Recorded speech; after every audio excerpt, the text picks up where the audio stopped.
এখানে আবার একসঙ্গে একটা আম গাছ, একটা লেবু গাছ, আবার কি একটা হলো কাগজি লেবু, আবার একটা গন্ধরাজ লেবু হয়েছে ভিতরের দিকে লেবু গাছ। আবার এটা একটা বট গাছ। হ্যাঁ, একটা বট গাছ, এই যে একটা বট গাছ, একটা আম গাছ, আর এই যে লেবু গাছ। এই যে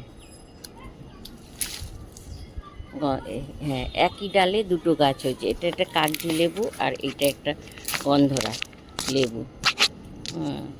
দুটো হয়েছে এখানে।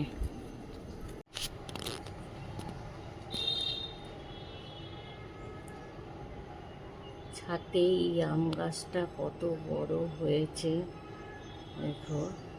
এবছর তো একটাও আম হয়নি, গতবারে আম হয়েছিল, এবার আমের বলু আসেনি গো।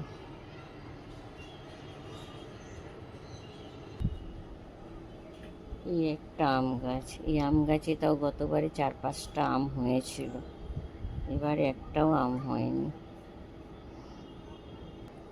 এই আম গাছটায় গতবারে 5খানা আম হয়েছিল, কিন্তু হাওয়াতে 3টে আম ছিল, খুব মিষ্টি, খেতে খুব সুন্দর।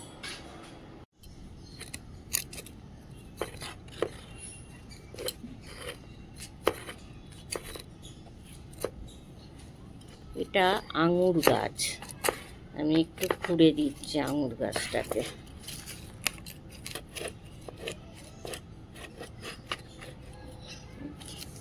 গাছটা কত লতিয়ে গেছে।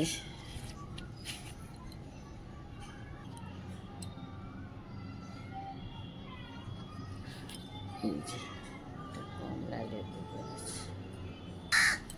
এটা এলাচ গাছ, আমি একটু পরিষ্কার করে দিচ্ছি। এলাচ গাছের এই যে গোড়া থেকে এই যে পাতাগুলো শুকনো হয়ে গেছে, এগুলো না সুন্দর গন্ধ, পুরো এলাচের মতন গন্ধ পাতাগুলো দিয়ে। এগুলো দিয়ে চা করলে খুব আর কি সুন্দর খেতে হবে। বা ধুনোতে দিলেও ধুনোর গন্ধ একটা খুব সুন্দর হবে।